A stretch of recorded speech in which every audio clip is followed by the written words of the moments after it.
Calon Wakil Presiden nomor urut 2 Gibran Rakabuming Raka berjanji bakal mendorong pemerataan pembangunan di masa depan agar tak lagi berpusat di Pulau Jawa jika ia dan Prabowo Subianto memenangkan Pilpres 2024.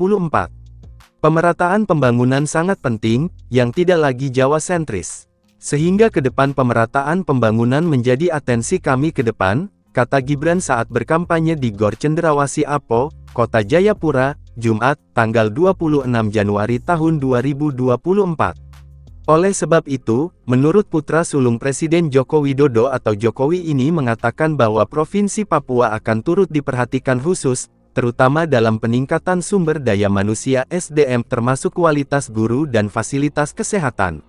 Selain itu, menurut Gibran, pembangunan Ibu Kota Nusantara (IKN) bakal dioptimalkan sebagai salah satu upaya untuk pemerataan pembangunan di tanah air. Sehingga pembangunan IKN harus terus dilakukan dan kami menyampaikan terima kasih kepada semua pihak yang mendukung proyek strategis nasional tersebut. Selain Prabowo, Gibran, pasangan Capres dan Cawapres nomor urut 3, Ganjar Pranowo dan Mahfud MD juga mendorong keberlanjutan IKN. Yang berbeda adalah pasangan Capres dan Cawapres nomor urut 1, Anies Baswedan dan Muhaimin Iskandar. Anies pada pertengahan Desember tahun 2023 lalu pernah menyebutkan pemerintah Indonesia jangan sampai meniru pemerintah kolonial Belanda yang memindahkan pusat pemerintahan ketika ada masalah.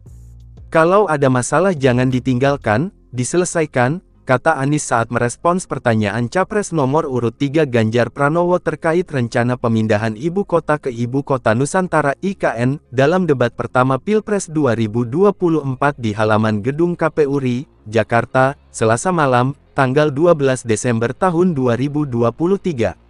Kala itu, Anies mengatakan awalnya pemerintah kolonial Belanda berpusat di daerah Kota Tua, Jakarta. Tetapi karena di wilayah itu permukaan tanahnya turun, mereka memindahkan ke arah selatan dan membangun pusat pemerintahan di sekitar kawasan yang sekarang berdiri Monumen Nasional, Monas. Menurut Anies, Jakarta memiliki masalah lingkungan hidup, lalu lintas, kepadatan penduduk. Apabila itu ditinggalkan dengan kepindahan ke IKN, maka masalah di Jakarta tidak akan otomatis terselesaikan.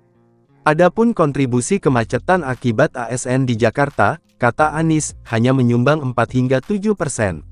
Sehingga migrasi ASN ke IKN baru menurutnya tidak akan mengurangi kemacetan secara signifikan. Selain itu, jika yang pindah hanya pemerintahan dan keluarga para ASN serta pusat bisnis masih tetap berada di Jakarta masih tetap ada masalah besar.